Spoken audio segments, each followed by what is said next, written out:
Sawasdee krab. Thank you for joining us for the midday edition of NBT World Brief right here on NBT and NBT World. You're with me, Nat Nakavisut.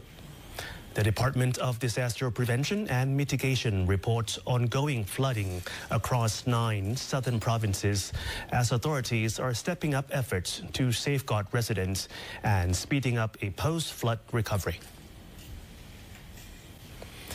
The Department of Disaster Prevention and Mitigation, or DDPM, reported that flooding remains active in 9 provinces, affecting 97 districts, 656 sub-districts, and more than 4,500 villages.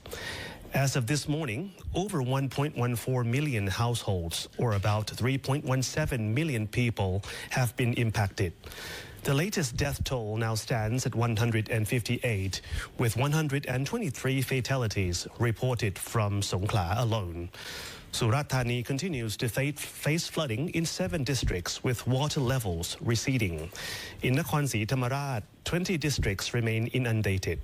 Trang continues to face flooding across 9 districts, with Pathalung now has 5 affected districts, with water gradually declining, while Satoon sees easing conditions in 7 districts. Songkhla remains one of the hardest hit areas with 16 districts affected, but with water levels falling, while Pattani continues to face flooding across 12 districts with gradual improvement. Yala reports flooding in 8 districts, while Narathiwat faces flooding across 13 districts. The department says teams are accelerating coordinated relief in line with Interior Ministry directives.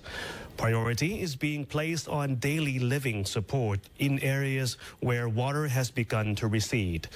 Mobile kitchens are being repositioned directly into communities to improve access to hot meals for displaced families. Officials are also working with the Department of Provincial Administration to secure hotels with functioning water systems as temporary shelters for evacuees.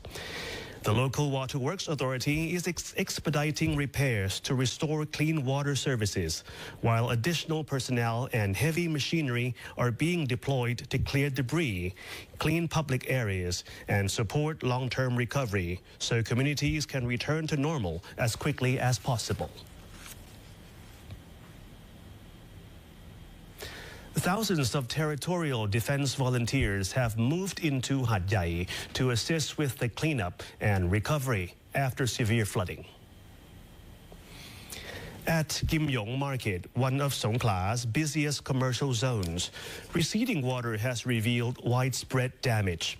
Some residents and vendors have returned to salvage belongings, hauling out ruined furniture, appliances, and stockpiles of goods, and placing them along the roadside for removal. Parts of the market now carry a strong odor from waste and debris that had been submerged for days, prompting urgent sanitation and waste disposal measures.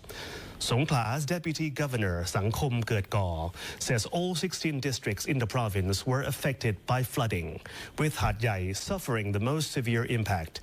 He confirms that Tropical Storm Kaito spared the region from further damage, allowing water levels across Hat Yai to steadily fall.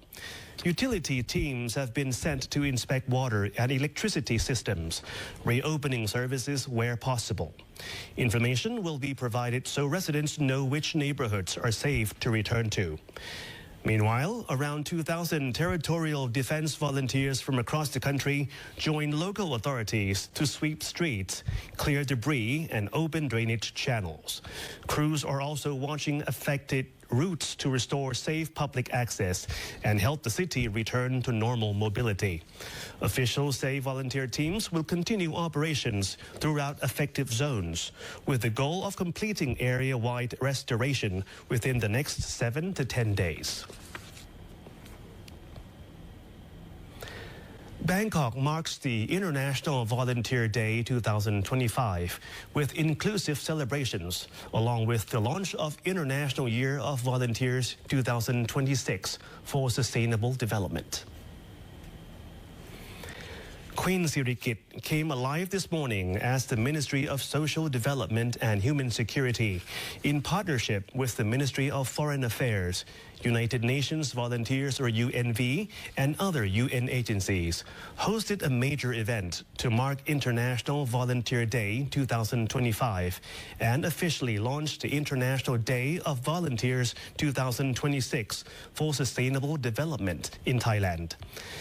Held under the motto, "Every contribution matters," the event underscored the vital role of volunteerism, whether through large initiatives or small acts of kindness, plays in driving social progress and advancing the Sustainable Development Goals.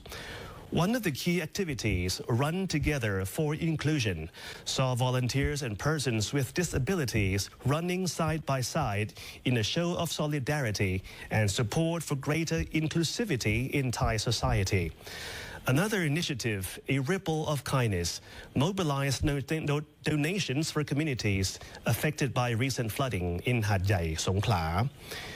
Senior representatives from government and the United Nations attended the ceremony, including Ms. Suni Sisanga Trakulert, Deputy Permanent Secretary of the Ministry of Social Development and Human Security, Mr. Chetapan Maksampan, Deputy Permanent Secretary of the Ministry of Foreign Affairs, Ms. Naam Collier-Smith, UN Resident Coordinator at Interim and UNDP Resident Representative in Thailand, and Mr. Christian Haensel, Regional Manager of UNV Asia Pacific.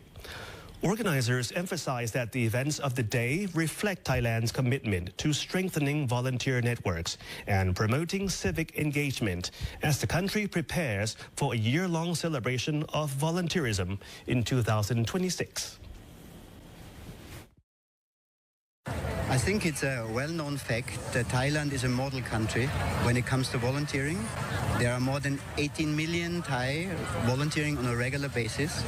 So I think the International Volunteer Year will be a platform for Thailand to strengthen its own systems in the country, but equally also to promote the Thai model worldwide and see other nations how Thailand is an example for volunteerism globally.